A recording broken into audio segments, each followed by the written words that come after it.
Hello, everyone. It's time for your monthly story with Dr. Coleman. I am going to read Malcolm Mitchell, The Magician's Hat, illustrated by Joanne Lou Vritoff.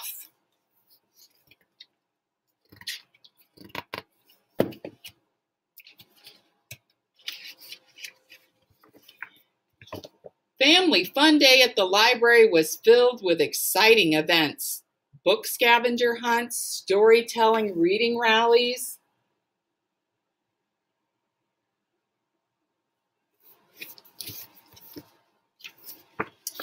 Today, for the first time, a magician arrived with a bag of tricks and a big hat.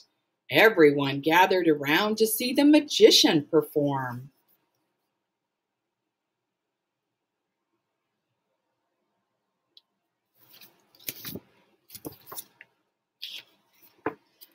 He bent a spoon just by looking at it. He made playing cards float in front of his nose. The magician could even make a coin appear from a puppy's ear. When he waved his wand, a banana vanished. This was just the warm-up act.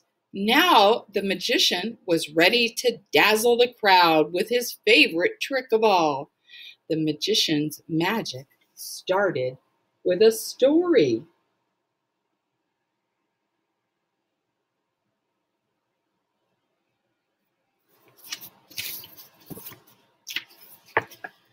When I was a kid, my mom and dad brought me to this library on Family Fun Day.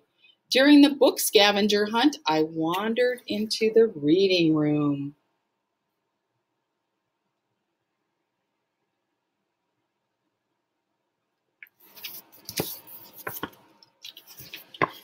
There were hundreds of books about dogs, books about planes, books about the sun, flowers, rain, cities, and circus dancers. Out of the hundreds of books, one special book jumped out at me. It was a book about magic.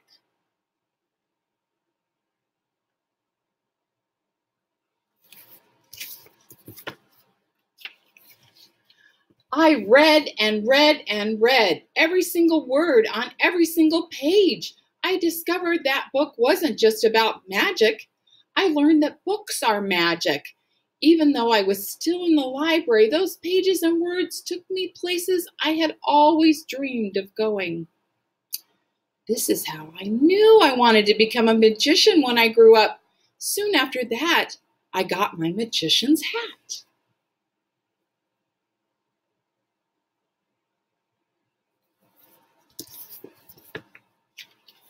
The Family Fun Day crowd had grown.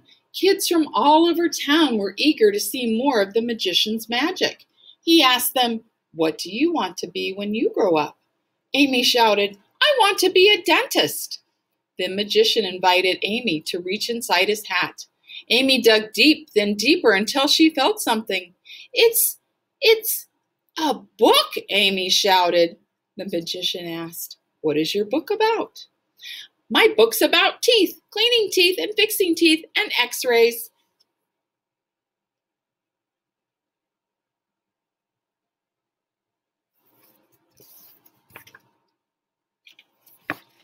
Right away, like magic, Amy saw herself holding dental tools, a toothbrush, and a rinsing cup. But in the library where everyone could see, Amy was hugging her book and smiling. Matt had been watching closely. After seeing Amy's magic, he wondered, what else is in that hat? He called out, "I want to be a famous football player."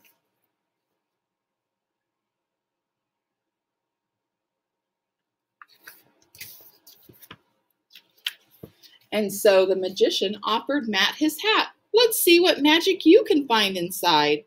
Matt reached in. Way down there was something that couldn't fit into just one hand. Matt plunged both hands into the hat and pulled. It's a book about football. It even has my name on it. All at once, like magic, Matt was on the field, running, tackling, catching, punting, sometimes fumbling, sometimes falling, lots of times winning.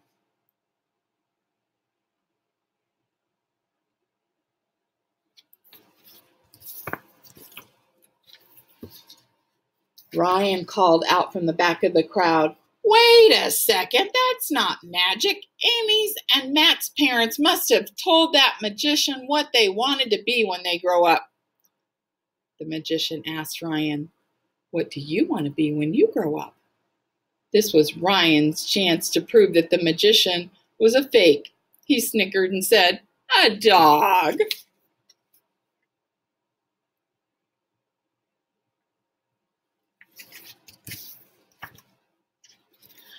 The magician asked Ryan to reach into his magical hat. Ryan said, "I can't feel anything." "Sometimes you must really reach and stretch for what you want to be. That's part of the magic." Ryan reached deeper and deeper until his fingers grabbed onto something. He clutched a beautiful book that had nothing to do with dogs.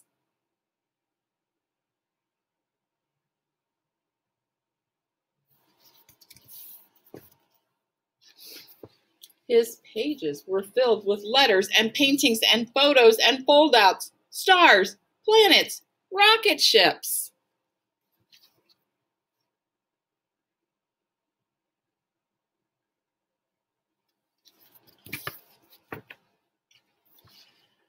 Ryan had always dreamed of becoming an astronaut and exploring the wide open sky, hurtling into outer space and zooming to a far-off galaxy.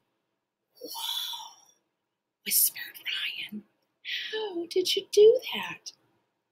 "I'm not doing anything," the magician said. "You are." "I am?" asked Ryan. "But there's got to be a secret trick in those books." "The desires that are within you bring out the magic in these books. Follow your dreams, and they will take you wherever you want to go."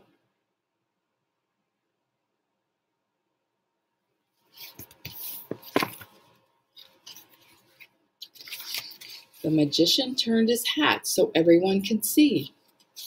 "What are your dreams?"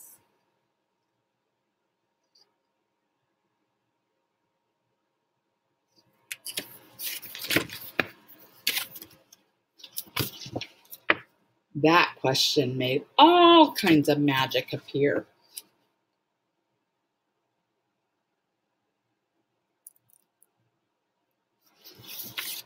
Books are magic, and the magician's hat is a very magical book.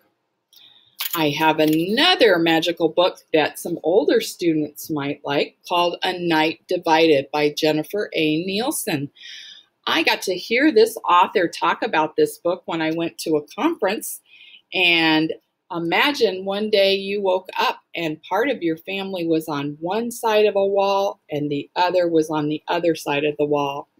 Well, this story is realistic fiction about the Berlin Wall.